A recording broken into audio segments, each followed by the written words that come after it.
Alternating current. देखो छोटा सा टॉपिक जरा सा, बट इसको पढ़ने का थोड़ा एक अलग तरीका है। जैसे हर टॉपिक का अपना एक स्वाद है, ऐसे इसकी अगर हम लोग बात करें, सबकी अलग अलग बात है भाई। न्यूटन लॉ में पुली वुली आ जाती है, फोर्स आ जाता है, वहाँ पे एक स्टैंडर्ड तरीका है, बड़ा फोर्स छोटा फोर्स। तो जो अल्टरनेटिंग करंट है उसकी कहानी क्या है हमारे का, देखो फटाफट। जैसे कि आप लोगों ने सुना होगा, हालांकि 12th का टॉपिक है तो कुछ तो सुना होगा, सुना है कैपेसिटर, इंडक्टर, इम्पीडेंस, ये सब अभी रिसेंट कुछ 2-4 महीने पहले आप लोगों ने पढ़ा होगा। तो आप सुनते चलो, बाद में लिखना। देखो ऊपर, अगर हम लोग करंट के टाइप की बात करें तो करंट 2 प्रकार का होता है। जैसे कि आप लोग बचपन सुनते हैं, जिसे हम लोग कहते हैं अल्टरनेटिंग एसी करंट, और दूसरा हम लोग का क्या होता है, डीसी करंट। ये 2 प्रकार का करंट है। अब कोई आपसे पूछ ले कि एसी करंट क्या होता है, तो शुरुआत ही वहीं से करें। What is the difference between AC and DC. तो अल्टरनेटिंग का जैसे नाम है, अल्टरनेट मतलब अल्टर करना मतलब चेंज होना। तो वो करंट जिसकी वैल्यू टाइम के साथ चेंज हो, उसे ही हम लोग क्या कहते हैं, एसी करंट। और डायरेक्ट करंट मतलब वो करंट जिसकी वैल्यू टाइम के साथ चेंज ना हो। तो अब एसी करंट भी है और एसी वोल्टेज भी है, एक ही बात है। एसी करंट का हो या एसी वोल्टेज का हो, वोल्टेज और करंट दोनों एक दूसरे से मिलते जुलते हैं, सिर्फ रेजिस्टेंस का फर्क होता है। तो सबसे पहले अगर एसी करंट है तो उसकी इक्वेशन क्या होगी, लिखना नहीं, पहले सुनते चलो। तो standard equation of AC current होती है आई नॉट साइन ओमेगा टी। इसको एसी करंट क्यों कहा, सबसे पहले याद तो हम लोग रखेंगे इसको क्यों कहा एसी करंट। तो आप लोग देखिए यहाँ पर जो करंट की वैल्यू है वो टाइम के साथ क्या हो रही है, आपकी चेंज हो रही है। तो डिफरेंट टाइम पे देखोगे तो करंट की वैल्यू भी क्या होगी, डिफरेंट। इसलिए इसको हम लोगों ने अल्टरनेटिंग या फिर एसी करंट कहा। जैसे कि इक्वेशंस आप लोगों ने सुनी होगी, साइन के साथ जो लिखा रहता है इसको हम लोग क्या बोलते हैं, पीक वैल्यू या फिर इसको क्या बोलते हैं, मैक्सिमम वैल्यू। तो ये हम लोगों की एसी करंट की इक्वेशन हो गई। ऐसे एसी वोल्टेज की इक्वेशन अगर देखूंगा तो वो होगी V naught sine omega T. तो जैसा कि मैंने कहा, कोई भी वोल्टेज एसी वोल्टेज कब होगा, डेफिनेशन भाई, कोई भी करंट एसी करंट कब होगा, जब वो टाइम के साथ चेंज होगा। तो ऐसे कोई भी वोल्टेज एसी वोल्टेज कब होगा, जब वो टाइम के साथ चेंज होगा। तो बस V is equal to V naught sine omega T. तो यहाँ पर वी नॉट क्या होगा, अदर टाइम, जो भी साइन की कहाँ लिखा रहता है, जो भी साइन के आगे लिखा रहता है उसको कहते हैं मैक्सिमम वैल्यू। तो चूंकि करंट की इक्वेशन है तो ये करंट की मैक्सिमम वैल्यू हो जाएगी। ये किसकी इक्वेशन है, वोल्टेज की, तो ये क्या हो जाएगी, वोल्टेज की वैल्यू। जैसा कि आप लोग जानते हो ग्राफ,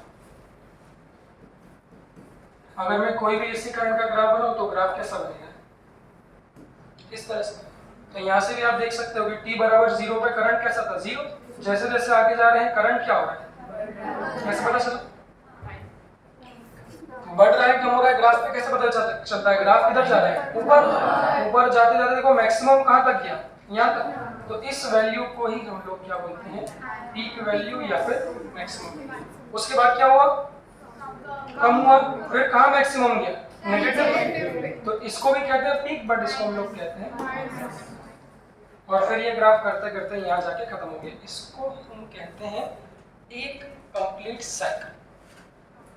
तो कोई आपसे पूछेगा एक कंप्लीट साइकिल पूरी कब होती है, तो उसको क्या बोलेंगे, अगर पॉजिटिव में यहाँ से यहाँ तक कितनी साइकिल थी, देखो पॉजिटिव, फिर नीचे जाएंगे तो ये क्या होगी, नेगेटिव। तो एक पॉजिटिव और एक नेगेटिव जब पूरी हो जाती है तो उसे हम लोग कहते हैं वन कंप्लीट साइकिल।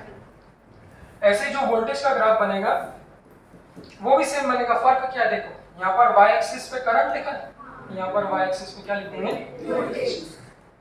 तो उसका ग्राफ भी ऐसे ही बनेगा, शुरू 0 से, पहले पॉजिटिव, ये कितनी साइकिल होगी, हाँ, एक पॉजिटिव मतलब आधी, फिर किधर जाएगी, नीचे, नेगेटिव मतलब यहाँ जाके क्या हो जाएगी।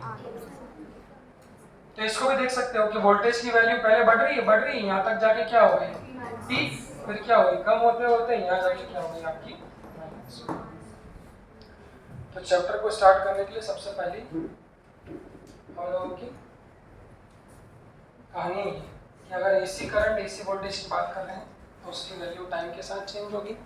किसी एक टाइम पे उसकी वैल्यू मैक्सिमम होगी, फिर टाइम पे जीरो होगी, फिर नेगेटिव में मैक्सिमम होगी, फिर जीरो होगी। बस एक साइकिल को पूरा करने में जो समय लगता है, इस समय को ही हम लोग कहते हैं यहाँ पर time period, that is capital T. अंदर कैसा है? मैंने अंदर आने को क्या बोला? मैंने क्या बोला अंदर आने? चलो ठीक है, अंदर आइएगा तो लास्ट पे जाके खड़ा जाओ।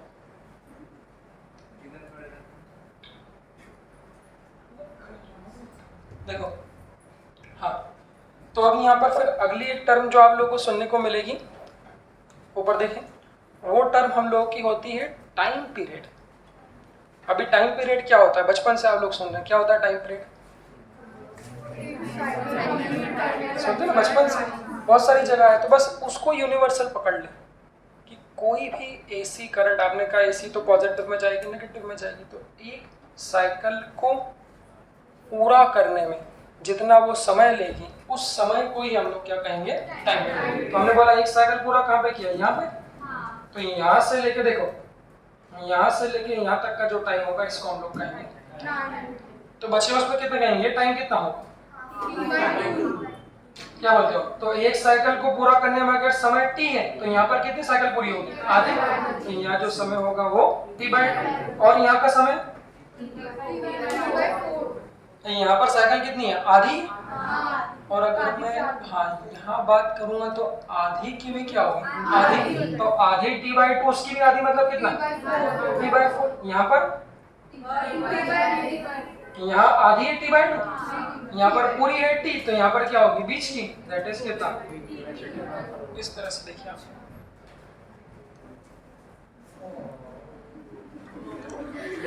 कोई बात नहीं, खड़े हो जाओ। चलिए, तो यहाँ से आप लोग देख सकते हैं कि कोई भी मैं पूछूं कि कोई भी एसी करंट की मैक्सिमम वैल्यू किस टाइम पे हो? वो ऐसे देखिए, शुरू कहाँ से हुआ? शुरुआत में कितनी थी? 0। सब लोग देखो ऊपर, 0 से t/4 टाइम बाद कितनी हो गई? t/4 टाइम पे कैसी है? मैक्सिमम। t/2 टाइम पे 0, और 3t/4 पे फिर क्या हो गई? मैक्सिमम। फिर क्या हो गई? 0। तो कम से कम एक बेसिक ये पता होना चाहिए कि आपने कह तो दिया कि एसी करंट की वैल्यू टाइम के साथ चेंज हो रही है, किन किन टाइम पे मैक्सिमम होगी और किन किन टाइम पे 0 होगी। ये बात आपको एक मोटे मोटे तौर पे पता होना चाहिए। तो हल्का हल्का दिमाग में रखिए। तो मैक्सिमम किस टाइम पे होगी? t/4 पे, और किस पे? 3t/4। इस इक्वेशन को सब लोग याद रख लें। लिखो मतलब इसको, इस पे क्वेश्चन नहीं, तो जनरल इंट्रोडक्शन है, इसको मत लिखो, इतना बस। नहीं मत लिखो, आगे बहुत सारी है। अब इतना तो याद होगा, I0 sin ओमेगा t को एसी की जनरल इक्वेशन कहते हैं। अब इस चैप्टर में हम लोग को क्या क्या पढ़ना है? थोड़ा आप लोग आज लिखना स्किप करो। सबसे पहले तो कॉपी बंद करो, नोट भेजूंगा उसको बाद में लिखना। थोड़ा समय आज कम है, कॉपी बंद कर लो, घर जाके लिखना। क्या बोलते हैं, 11:30 के बाद आप लोग फ्री हो, उसको लिख लेना। 11:30 बजे क्वेश्चन खत्म हो जाएंगे। 12 के बाद पूरा दिन पढ़ना। बंद करो कॉपी, सुनो।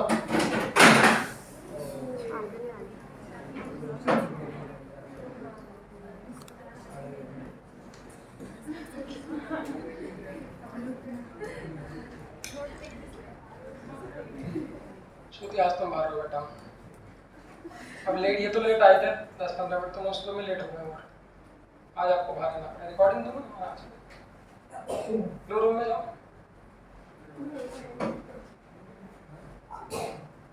वहीं खड़े हो रहे, एसी हवा जा रही बाहर, क्या जबरदस्ती क्लास खराब कर। चलो ठीक है, वहीं खड़े हो। देखो, कोई भी एसी करंट की, सुनो, ये दो वैल्यूज आप लोगों ने सुनी होगी। सबसे पहला मेरा सवाल ये बनता है कि भाई, सुनिए ना सबने, आरएमएस वैल्यू और ये सब। सबसे पहला सवाल ये बनता है कि क्यों निकाल रहे हैं आरएमएस वैल्यू? आपको क्या मजा आ रहा है?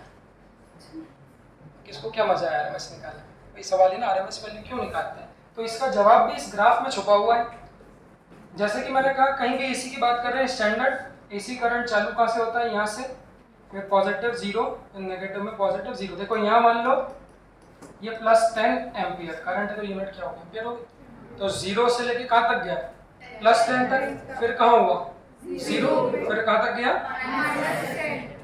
फिर कितना हो गया 0। तो जैसे कि आप लोग देख रहे हो कि हर टाइम पे एसी की वैल्यू डिफरेंट है, हर टाइम पे, मतलब देखो कैसे, यहाँ 0 है, इस टाइम पे कुछ होगी, इस टाइम पे फिर कुछ होगी, इस टाइम पे कुछ होगी, इस टाइम पे कुछ और होगी, इस टाइम पे कितनी होगी।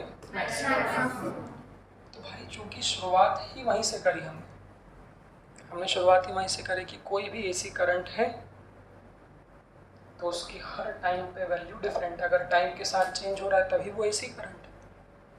अब किसी ने पूछ लिया भाई, किसी ने दिमाग लगा लिया कि अगर कोई बोले कि एसी करंट की वैल्यू, तो कौन सी वैल्यू लोगे, वो वैल्यू तो हर टाइम पे कैसी आपकी डिफरेंट है, तो ऐसी हजारों लाखों वैल्यू आएगी ना अलग अलग टाइम पे। तो अगर मैं आपसे पूछ लूंगी किसी एसी करंट की वैल्यू कौन सी लूं, क्योंकि वो तो टाइम के साथ चेंज हो रही है, तो इसीलिए उन्होंने वहां पर आरएमएस और एवरेज वैल्यूज निकाली कि भाई जब जो चीज़ बार बार चेंज होती है टाइम के साथ में, तो फिर वहाँ पे हम लोग क्या करते हैं, अप्रोक्सीमेशन करते हैं, एक अंदाज़ा लेते हैं। तो चूंकि वो टाइम के साथ चेंज हो रही है, इसीलिए आरएमएस वैल्यू और एवरेज वैल्यू का कॉन्सेप्ट आया। डीसी करंट की क्यों नहीं निकालते, डीसी करंट की डेफिनेशन क्या है, जो टाइम के साथ चेंज नहीं हो। तो अगर मैंने बोला कि 10 एम्पियर का डीसी करंट है, मतलब वो हमेशा कितना रहेगा, 10 रहेगा। तो जब वो हमेशा 10 है तो उसकी ना आरएमएस की जरूरत है ना एवरेज। तो इन वैल्यूज को आप याद रखिए, इसके लिए मैं कुछ और स्टैंडर्ड फॉर्म भी बताऊंगा, बट आप लोग याद रखिएगा। आई मतलब करंट, आरएमएस मतलब ये। अच्छा, ये आरएमएस वेलोसिटी, वो केटीजी वाली आरएमएस वेलोसिटी से कोई संबंध नहीं, वो आरएमएस वेलोसिटी थी, आरएमएस करंट। तो कोई भी किसी भी एसी करंट की जो आरएमएस वैल्यू होती है उसे याद ऐसे रखते हैं, वो होती है I0/√2। I0 क्या था, तो I0 याद मत रखो, उसको ऐसे याद रखना, maximum value divided bye integration से बनता है। स्कूल में आप लोगों ने किया होगा इसका डेरिवेशन इंटीग्रेशन, वहां से जो रिजल्ट ये आप लोगों का बनता है उस रिजल्ट को हम लोग डायरेक्टली याद रखेंगे। तो याद कैसे रखोगे, मैक्सिमम डिवाइडेड बाय √2। ऐसी जो एवरेज वैल्यू होती है वो होती है 2/π टाइम्स ऑफ कितना, I0। उसको क्या बोलेंगे, 2/π I0 मतलब मैक्सिमम वैल्यू। तो कैसे याद रखोगे, आरएमएस वैल्यू क्या होगी, याद ऐसे रखना, मैक्सिमम में √2 से डिवाइड करेंगे, और एवरेज वैल्यू के लिए मैक्सिमम में 2/π से क्या कर देंगे, मल्टीप्लाई कर देंगे। इन दोनों को अच्छे से भी याद रख लो, वैसे शायद याद भी हो, नहीं हो तो याद रख लो। फिर और कौन कौन से एसी करंट की इक्वेशंस होती लिखो मत बेटा, कॉपी ले जाऊंगा मैं।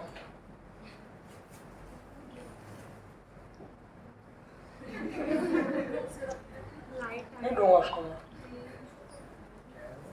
दूंगा उसको एग्जाम के आसपास। लाइट आ रही है।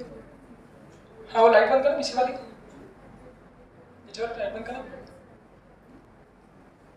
ये 11th वाले बच्चे से रिकॉर्ड नहीं करते हैं ये, देखा मैंने ऐसा रिकॉर्ड करते हैं, मैं ये दिखता हूँ। अरे वो बहुत जूम कर देते हैं वो लोग। हाँ हाँ ये बात भी सही है। एक काम करो, तुम बाहर ही खड़े हो जाओ, तो सिर्फ देखो, आप सिर्फ देखो। चलो अंदर यहाँ खड़े हो जाओ, यहाँ पे एक आदमी अंदर एक आदमी बाहर। अंदर आ, वो तो तुम्हारे भी बाद में आएगा, तुम अंदर आ जाओ, तुम वहीं से बाहर खड़े हो। सर कल बोल रही थी कि हम सबको बाहर देखो। हाँ तो इसको आप लोग याद रखिए। अब और कौन से फॉर्म ऑफ एसी करंट होते हैं वो समझो। सबसे पहले सर इसको याद रखना, जो लोग I0 से याद रखें I0 भूल जाओ, क्योंकि क्वेश्चन में अलग अलग फॉर्म के 2-3 एसी करंट भी बताऊंगा। तो I0 से याद नहीं रखना है, मैक्सिमम को √2 से डिवाइड करोगे तो आरएमएस वैल्यू, और मैक्सिमम को 2/π से मल्टीप्लाई करोगे तो एवरेज। अभी बीच में एक बार और पूछ लेंगे। अब सवाल ये आता है कि और एसी के फॉर्म क्या होते हैं। ये बोल देना सिर्फ काफी नहीं है कि एसी करंट की वैल्यू टाइम के साथ चेंज होगी, जो कि मैथमेटिकल टॉपिक है, थोड़ा सा मैथमेटिकल टॉपिक भी। तो ये जो साइन के फॉर्म में हम पढ़ रहे हैं I0 sin ω t, तो स्टैंडर्ड इक्वेशन, स्टैंडर्ड इक्वेशन है, बट ऐसा नहीं है कि सिर्फ यही इक्वेशन एसी करंट को रिप्रेजेंट करती है। भैया हमारे पास और भी बहुत सारे एसी करंट हो सकते हैं, तो बहुत सारे में से कुछ 2-3 जो बिल्कुल स्टैंडर्ड है, सीधे सीधे आप लोगों के क्वेश्चन में आते हैं। सेम टू सेम एसएचएम में भी आप लोगों को मिलेंगे, तो सिंपल हार्मोनिक मोशन में भी पढ़ाया है, यहाँ बता देता हूँ, तो वहाँ पर आप लोगों को आसानी होगी। तो सबसे पहला स्टैंडर्ड फॉर्म ऑफ एसी जो होता है वो होता है ये,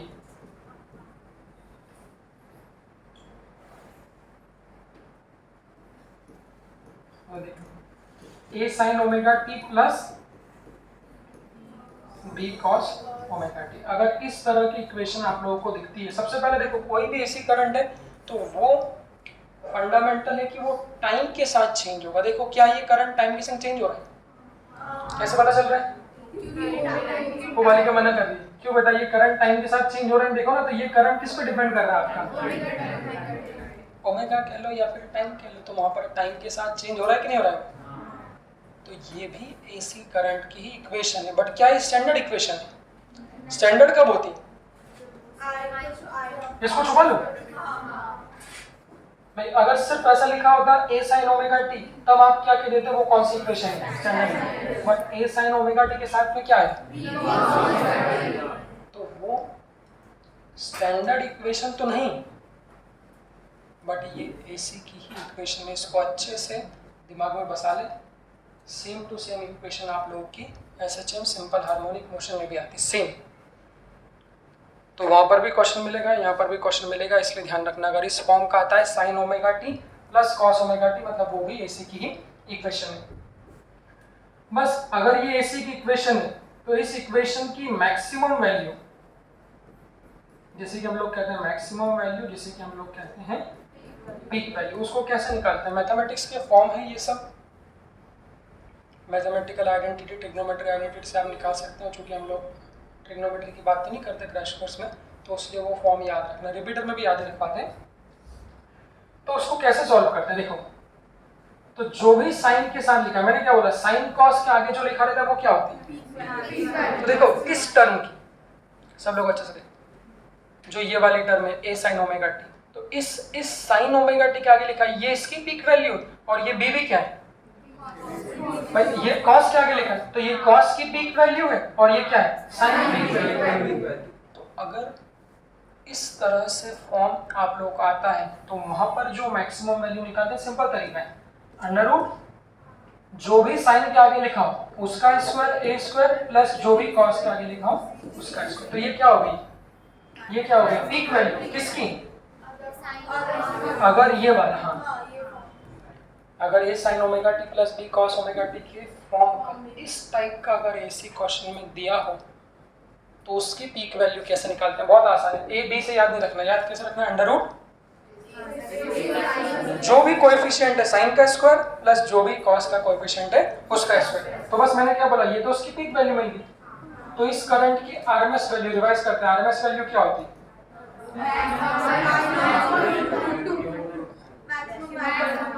इसलिए मैंने आई नॉट से याद मत रखो, क्वेश्चन में कभी कभी वो घुमा देते हैं, वहाँ पे आई नॉट गलत हो जाए, इसलिए आप लोग याद रखो peak value divided by root. तो बस इस करंट की पीक वैल्यू कितनी है? ये, इसमें किससे डिवाइड करें? रूट। तो कौन सी वैल्यू मिल जाएगी? आरएमएस। तो आई आरएमएस बराबर पीक, पीक कितना है?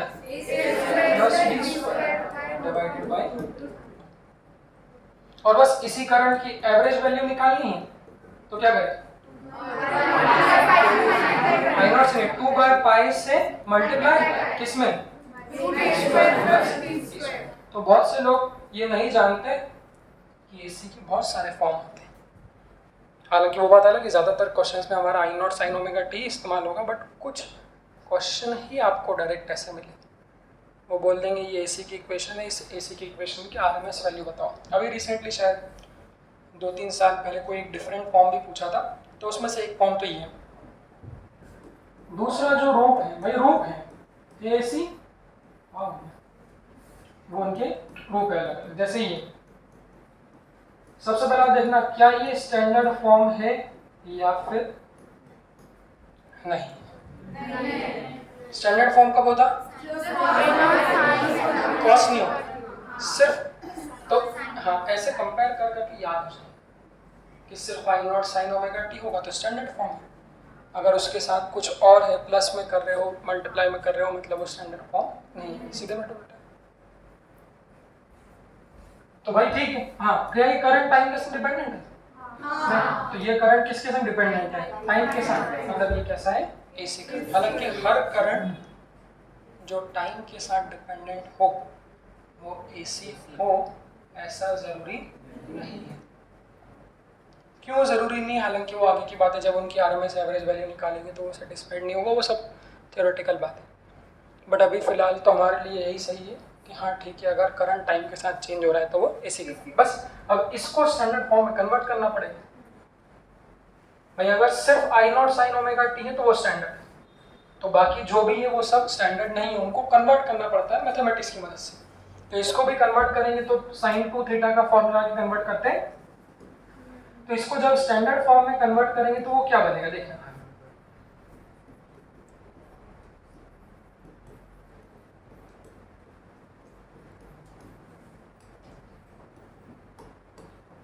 इसको इसमें कन्वर्ट करेंगे तो ये बच जाएगा। जो लोग जानते हैं फॉर्मूला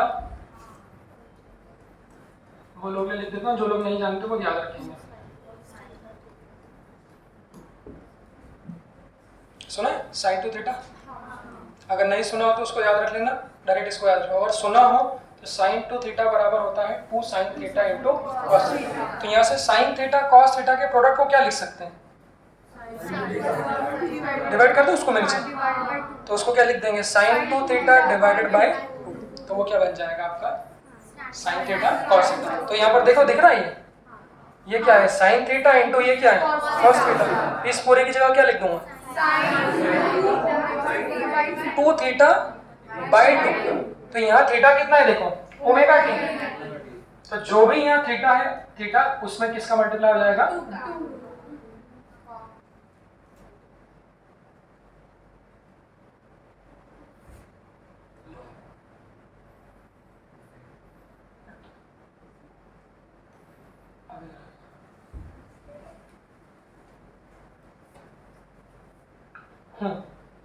तो इस एंगल में हम लोगों ने क्या कर दिया? डबल का मल्टीप्लाई कर दिया, इस पूरे से क्या कर दिया? डिवाइड। तो अगर ये क्वेश्चन में इस तरह से आते हैं इक्वेशन, तो ये भी एसी का ही फॉर्म है, बट बात बस वो है कि वो स्टैंडर्ड फॉर्म में नहीं है, तो उसे स्टैंडर्ड फॉर्म में कन्वर्ट कर लिया। कैसे कन्वर्ट किया? तो इस ट्रिग्नोमेट्री की आइडिया मदद से। तो साइन थीटा कॉस थीटा की जगह क्या लिख दिया? Sign 2 theta. यहाँ थीटा कितना है? ओमेगा टी, और इसमें किसका मल्टीप्लाई कर दिया? ये, तो ये बन गया ना 2 थीटा, और उस पूरे से क्या कर दिया? तो अब यहाँ से मुझे आप देख के बताओ, इस एसी करंट की पीक वैल्यू कितनी है? आई नॉट। इसलिए मैंने कहा था कि आई नॉट से याद नहीं रखना। पीक वैल्यू कैसे डिसाइड करते हैं? जो भी सही, जो भी साइन के कहाँ लिखा होता है? आगे। तो यहाँ साइन के आगे कितना लिखा है? तो ये पीक वैल्यू। तो जो लोग आई नॉट से याद रखें वो गड़बड़ करते हैं। तो इस एसी करंट की पीक वैल्यू आई नॉट नहीं है, वो आई नॉट बाई 2 है बस। तो इस एसी करंट की आरएमएस वैल्यू कितनी हो? कैसे याद रखना है? RMS value is equal two upon जो भी मैक्सिमम। तो यहाँ मैक्सिमम ही कितनी है? और उसका क्या बन जाएगी? आई नॉट अपॉन 2। तो इन फॉर्म को डायरेक्ट याद रखना। क्वेश्चन में सिर्फ ओमेगा और आई नॉट की जगह वैल्यू रख देंगे, कोई एक वैल्यू भी बता दूंगा। ऐसे इसकी एवरेज वैल्यू कितनी होगी? 2/पाई टाइम्स किसका? पीक वैल्यू का। तो आई नॉट बाय 2, तो 2 से 2 कैंसिल हो जाएगा, तो बन जाएगा। तो इसमें क्या गड़बड़ है? अब वो ऐसी करंट की इक्वेशन दे देंगे और ऑप्शन में क्या देंगे? एक ही दे देंगे। एक ऑप्शन में बड़े प्यार से वो लिख देंगे 2i0/, और 2 ऑप्शन और दे देंगे। आदमी को याद क्या है? एवरेज वैल्यू तो 2i0/पाई होती है, कोई ऐसा नहीं। तो इसलिए आई नॉट से आप लोग उसको याद रखें, पीक वैल्यू से याद रखेंगे। तो हम लोग के कितने फॉर्म हो गए देखो? ये वाला a sin omega T plus b cos omega T, sin omega T cos omega T. इसमें एक और नया फॉर्म भी आजकल के ज़माने में बनता है, ये नीट का भी क्वेश्चन है।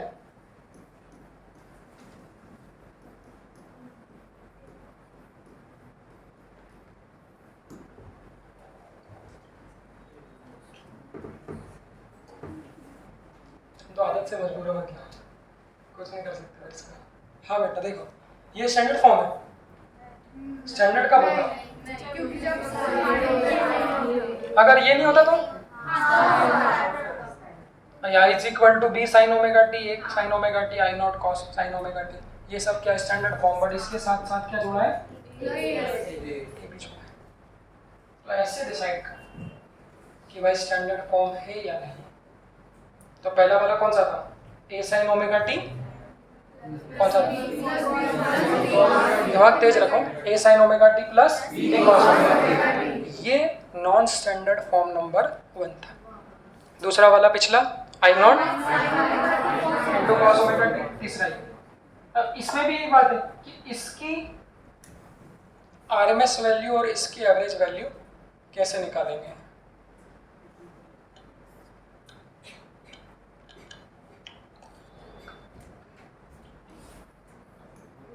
इसको इंटीग्रेट करना पड़ता, मेरे को रिजल्ट याद है।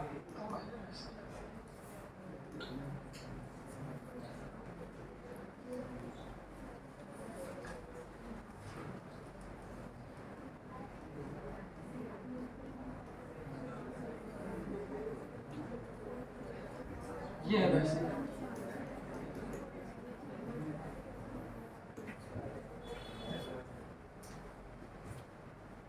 इसको याद रखना। इस वाले को बना सकते हैं भाई, integration of I square D T upon integration of D T, integrate करेंगे इस रिजल्ट। इसकी पीक वैल्यू लिखते नहीं वैसे, अगर लिखोगे तो a प्लस बी हो जाएगी। इसकी सिर्फ इस वाली वैल्यू को याद रखना। इसकी एवरेज वैल्यू भी हालांकि पूछेंगे तो वही बनानी पड़ेगी, क्योंकि इसमें कोई ट्रिग्नोमेट्री की प्रॉपर्टी भी नहीं लगेगी। तो एवरेज वैल्यू के लिए integration of I D T upon integration of D T पूरा इंटीग्रेट करेंगे, सॉल्व करेंगे। तो आप इसके लिए सिर्फ इस वाली वैल्यू को याद रखें। क्वेश्चन जो नीट में था वो कैसा था? कुछ ऐसा बोल देंगे वो।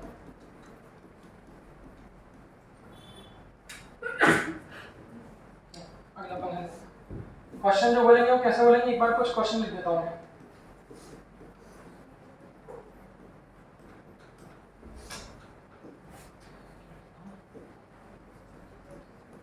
इस तरह से लिख देंगे, क्वेश्चन पे लिख देता हूँ। एक क्वेश्चन ऐसा लिख देंगे,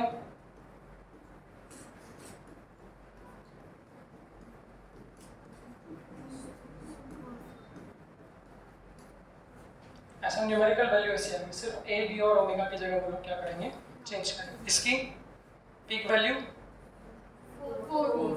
भाई फॉर्म कौन सा है?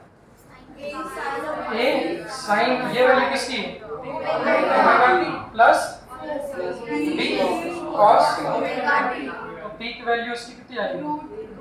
Root B square plus 4 square, वो कितना आ जाएगा? 5। और इसमें किसका डिवाइड करें? ये क्या मिल जाएगी? आरएमएस वैल्यू, और 5 इंटू 2/5 ये क्या मिल जाएगी? एवरेज। ये वाला फॉर्म तो a प्लस क्या है? b साइन, तो इसकी सिर्फ कौन सी वैल्यू निकालेंगे? RMS value. कितना होगा? Plus b square by this is RMS. और तीसरा वाला भी एक जो मैंने बीच में बताया था उसको भी आप लोग देख लें। इसको देख लो एक बार। हाँ श्योर, अच्छा लग रहा है तुमको? तो फिर आदत होगी जिम में। क्या तुम लेट नहीं होते? सर मैं तो पहली बार लेट आया, मुझको पढ़ने। अच्छा पहली बार, पहले दूसरी बनी। ये समझ में आया? इस पे मैं एक तर्क बताता हूँ, तुम लोग जो तर्क देते हो वो हम भी दे देते हैं। कहाँ पे? जैसे यहाँ पे तो मैं अकेला टीचर हूँ, चौहान सर भी अकेले, केमिस्ट्री में भी सिर्फ 2 ही है। तो यहाँ पे क्या होता है कि ऐसा कोई एचआर नहीं है। मेन बात तो ये, कोई रिकॉर्ड रखे कौन कितनी बजे आ रहा है दीवार से, क्या ध्यान रखो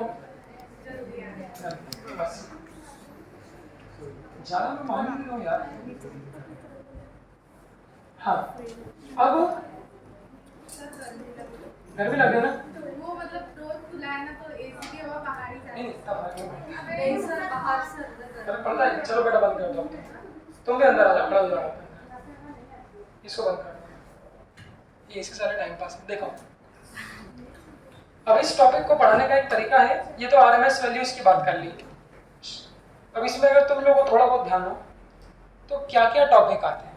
जैसे अपने को बहुत छोटा सा टॉपिक है, अपने को क्या करना पड़ता है, जैसे अपन पढ़ते हैं ना pure resistive circuit, pure inductive circuit, pure L, pure capacitive, फिर आता है आरएल, फिर आता है आरसी, एलसी, आरएलसी। दुर्भाग्य की बात, आप लोग सब बताओ, बोर्ड दिए हुए बच्चे, इससे दुर्भाग्य क्या हुआ। इन लोगों ने तो और दुर्भाग्य 2 साल पढ़े हुए, 2 साल नहीं पढ़े, क्यों नहीं पढ़े? हाँ ये तो भूल ही जाते हैं कि लेवल में पढ़ चुका है। दुर्भाग्य की बात है, इन लोगों को कह सकते हैं। तुमने भी पढ़ा था पहले कहीं, कोचिंग करी तुमने भी? बोर्ड की तो की थी ना, याद है? आरएल से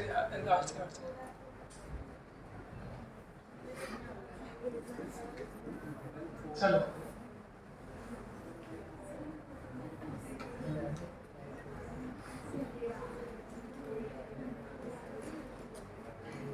लास्ट लेक्चर जो भी होगा ना अपना क्रैश कोर्स का लास्ट, उसमें मैं तुम लोगों को क्रैश कोर्स की तरह पढ़ाऊंगा, कैसे क्रैश कोर्स में बैठा जाता है। एक बार आपको पता होना चाहिए क्रैश कोर्स जो आपने ज्वाइन किया वो कैसा रहता है।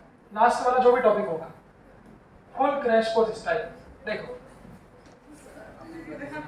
अब इसको पढ़ने का तरीका क्या है, कुछ अलग हटके एक तरीका है।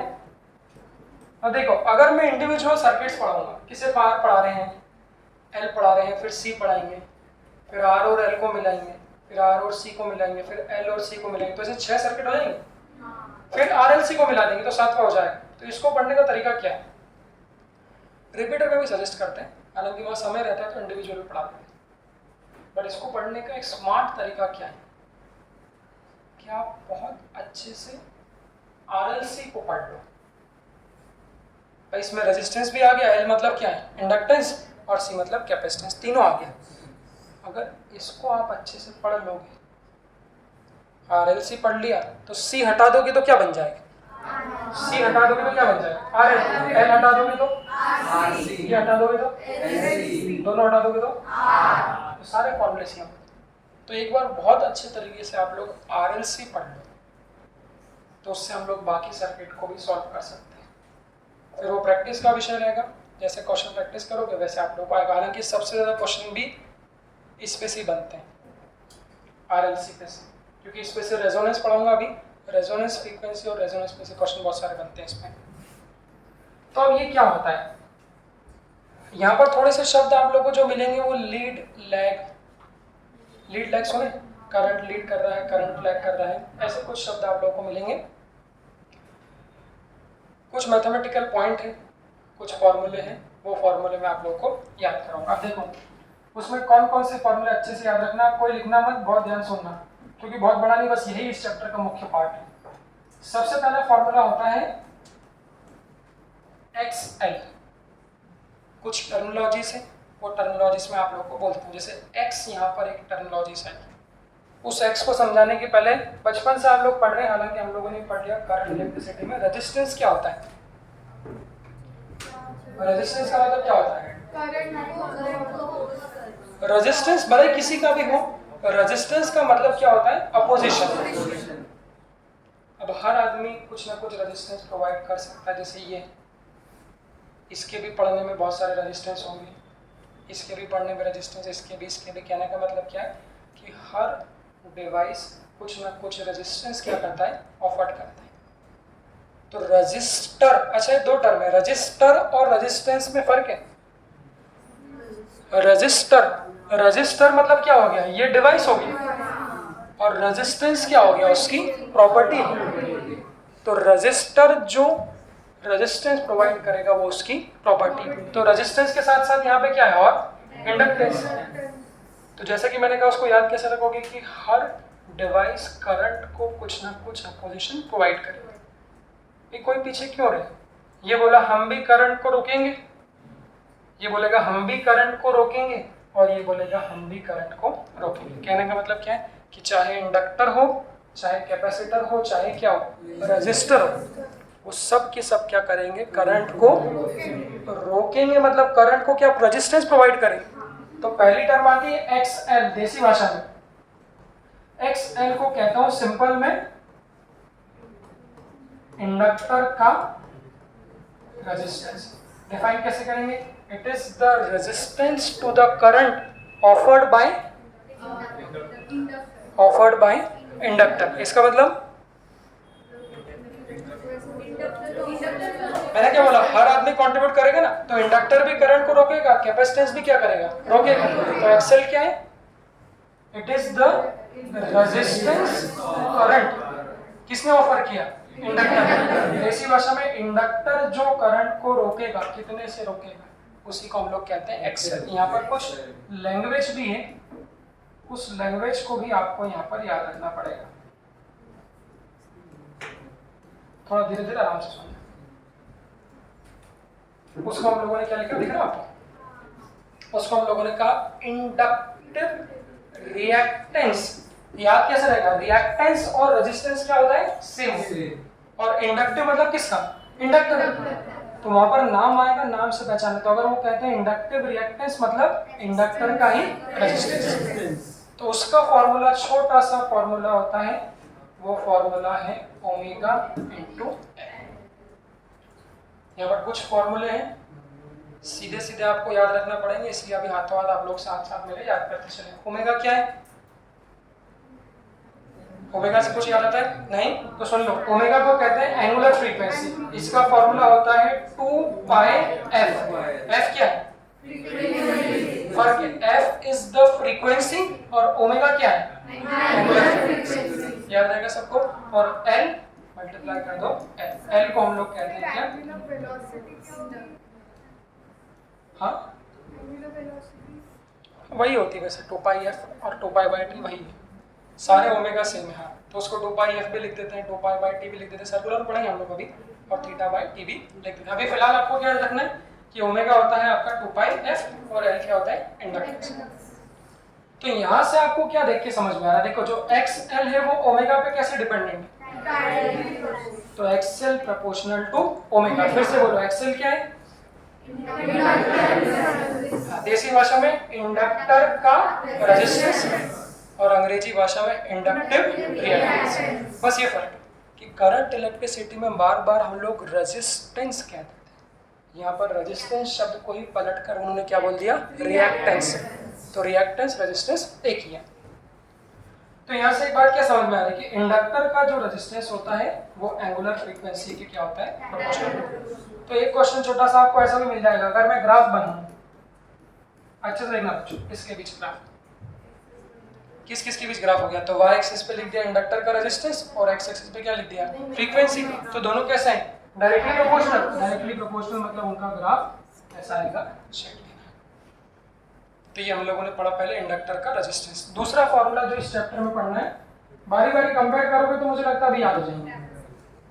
XC, इसको क्या बोलते हैं, C मतलब कैपेसिटेंस, X मतलब रेजिस्टेंस, C सिर्फ सिंबल चेंज किया। वहाँ रेजिस्टेंस का सिंबल R होता था, क्योंकि अब यहाँ पर इंडक्टर कैपेसिटर भी आ गए ना, तो वहाँ पर सिंबल चेंज करके X कर देंगे। तो देसी भाषा में क्या बोलेंगे, XC मतलब कैपेसिटेंस का क्या, रेजिस्टेंस। और अंग्रेजी में इसको क्या बोलेंगे, कैपेसिटिव रेजिस्टेंस नहीं,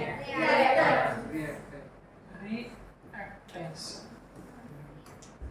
क्योंकि सिंबल का महत्व है, जब क्वेश्चन करोगे तो वहां पर सीधे दिया होगा एक्सएल एक्ससी। अगर आप लोग यही नहीं जानते हो कि एक्सएल एक्ससी क्या होता है तो कैसे सॉल्व, तो इसलिए सिंबल आप लोग याद रखना है। XL is the inductive reactance और XC is the capacitive reactance. इसका फॉर्मूला तो 1 ओमेगा सी। कंपेयर करना, एक्सएल कितना था, ओमेगा एल, और ये कितना है, 1 ओमेगा सी। फिर से आगे केस दो, ओमेगा क्या है, एंगुलर फ्रीक्वेंसी, तो कैपेसिटर के रिएक्टेंस निकालने का फॉर्मूला।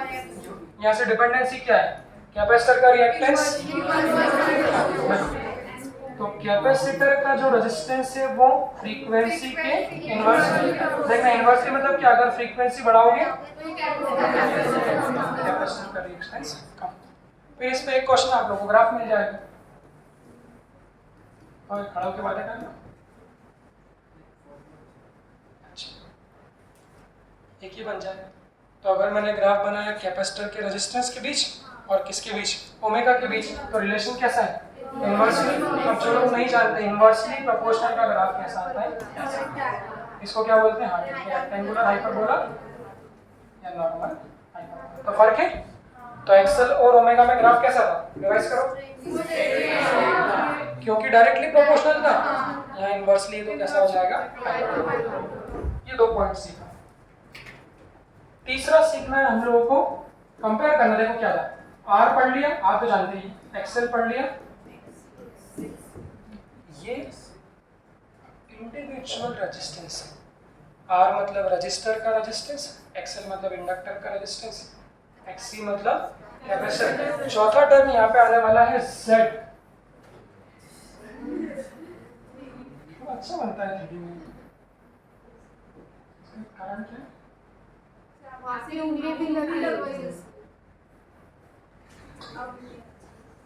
यही तो बात है, कभी कभी गलती से अच्छी चीज हो जाती है। इस Z को हम कहते हैं टोटल रेजिस्टेंस या फिर टोटल इम्पीडेंस।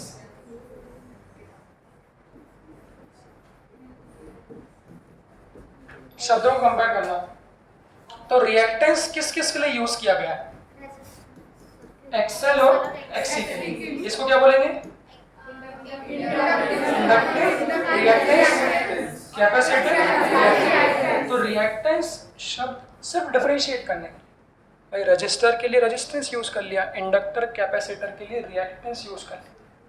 और अब याद करो, करंट इलेक्ट्रिसिटी में पढ़ाता था मैं, सर्किट का टोटल रेजिस्टेंस निकालते था। तो 4 लोग सीरीज में, फिर उसको सॉल्व करके पैरेलल सॉल्व करके हम लोग क्या बोलते थे, सर्किट का टोटल रेजिस्टेंस। तो कोई भी सर्किट के टोटल रेजिस्टेंस को वहां आर इक्विवेलेंट कहते थे। यहाँ पर चूंकि सब मिक्स होगा ना, ये भी आ गया, ये भी आ गया, ये भी आ गया, तो सर्किट के टोटल रेजिस्टेंस को ही कहते हैं टोटल इम्पीडेंस। शब्द समझना। तो रिएक्टेंस किसके लिए, रिएक्टेंस किसके लिए, एक्सेल और एक्सी के लिए। और इम्पीडेंस बोला मतलब टोटल, टोटल मतलब सबका। तो उसको ऐसे कंपेयर करो। तो रिएक्टेंस एक्सेल एक्सी और इम्पीडेंस मतलब total resistance of the circuit. बस इसका फॉर्मूला अगला आप लोग याद रखो। वो फॉर्मूला होता है R square plus XL minus XC का। लिखे नहीं, लिखना बाद में, घर जाके बताओ कैसे लिखना है इसको। सारे नोट्स पढ़ना और बिना देखे फॉर्मूला लिखना, क्योंकि इस चैप्टर में फॉर्मूलों का महत्व समझना भी है। मेन महत्व जो है वो फॉर्मूले का है, और फॉर्मूले बेस्ड ही क्वेश्चन भी आता है। तो स्कोरिंग टॉपिक भी ज़्यादा कुछ दिमाग नहीं लगाना है, ये सब आपको आना चाहिए। तो जो टोटल रेजिस्टेंस होता है सर्किट का, जिसको इम्पीडेंस कहते हैं, वही होता है R square plus XL minus XC का होल स्क्वायर। अब इसको कैसे बनाएं। अब जैसे मैंने बोला कि सिर्फ आर एल सर्किट है, साथ साथ बनाते चलेंगे। अगर सिर्फ आर एल सर्किट, तो आर एल सर्किट का अगर मैं बोलूं कि इम्पीडेंस कितना होगा, इम्पीडेंस मतलब शब्द पकड़ना, इम्पीडेंस मतलब टोटल रेजिस्टेंस। तो अगर मैं बोलूंगा कि सर्किट आर एल, तो फोटो कैसा दिखेगा, मतलब सिर्फ क्या लगा है, आर लगा है और क्या लगा है, एल, सी नहीं है, और ऐसा ये बना दिया, मतलब क्या लगा है, एसी लगा। तो आर एल सर्किट का इम्पीडेंस कितना होगा, Z is equal to R square plus इस एक्सी की जगह कितना रख दोगे, 0। क्या बोलते हैं, अगर कैपेसिटेंस ही नहीं तो एक्सी कितना हो जाएगा, 0। और मैंने बोला ये सर्किट है,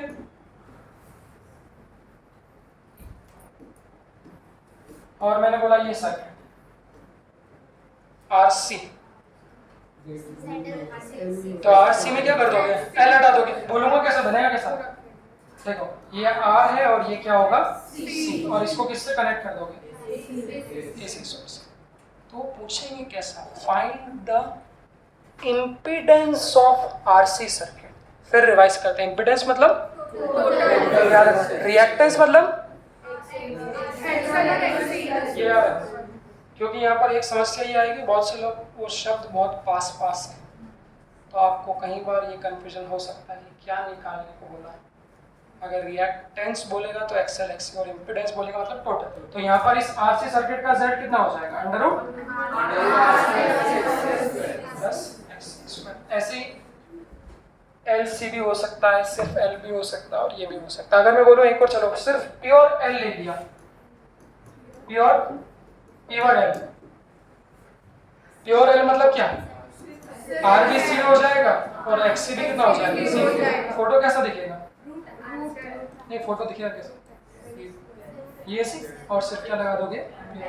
तो प्योर इंडक्टिव सर्किट का Z बराबर under root 0 square plus XL minus 0 का, यहाँ भी 0 रख दिया, यहाँ भी 0 रख दिया, तो सिर्फ क्या बचेगा? एक्सएल का स्क्वायर, रूट से क्या होगा? कड़ी आएगा, तो Z किसके बराबर हो जाएगा? सिर्फ देखिए। तो इस तरह से हम लोगों ने क्या सीखा कि कोई सा भी सर्किट हो, R L R C L C कुछ भी हो, सबका इम्पिडेंस रिएक्टेंस हम लोग लिख सकते हैं। देख लो, इसको लिखना नहीं, सिर्फ देखते चलो और कोशिश करिए कम से कम याद रखें। तो सिर्फ इसको याद रखें, बाकी कुछ नहीं। इम्पिडेंस निकालना एक फॉर्मूला आपको बस याद रखिए। फिर क्वेश्चन बताऊंगा इसमें, देखिए जब बाकी ही नहीं आ रहा उसे तो Z बराबर होगा एल हो जाएगा। हाँ, बात करना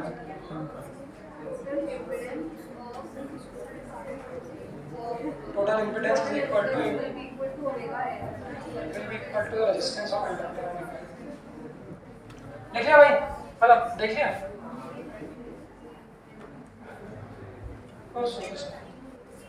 हाँ थैंक यू सर।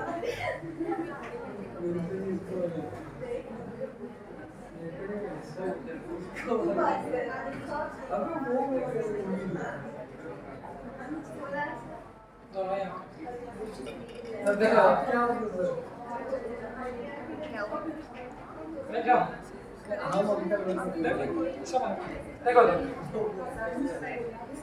क्या है?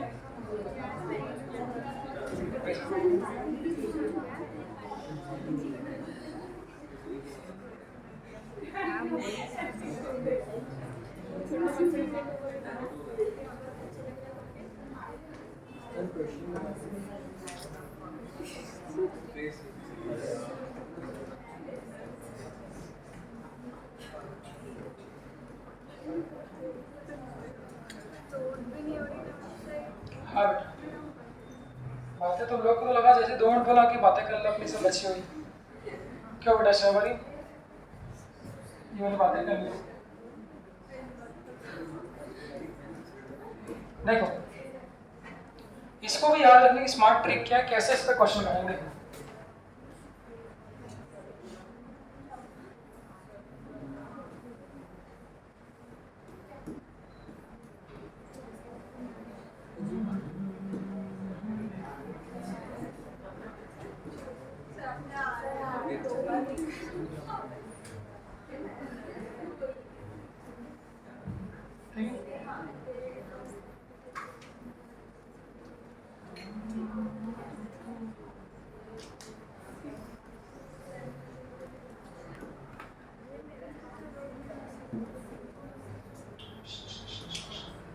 देखो